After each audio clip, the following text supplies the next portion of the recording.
Ի շնորհիվ իր հակապորփոկային հատկության, նուրը օգտակար է քրոնիկ փորփոկային հիվանդություններ ունեցողներին, ռևմատիզմով, արթրիտով տառապող մարդկանց։ Չնայած նուրը հարուստ է ֆրուկտոզայով, այն օգտակար է նաև շաքարախտով հիվանդներին, քանի որ կարգավորում է ինսուլինի քանակը և իջեցնում գլյուկոզի մակարդակը արյան մեջ։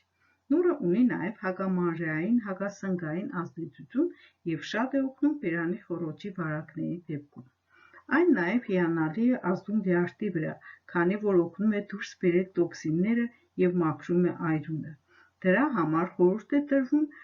3 ամիս շարունակ խմել օրական 1 բաժակ նռան հյութ։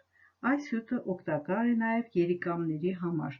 այն մաքրում է բորբոքումները և քարային նստվածքները։ Նռան հատիկները հարուստ են մանրաթելերով, որը ամրապնդում է աղիքային միկրոֆլորան, ապահովելով աղիքների առողջություն։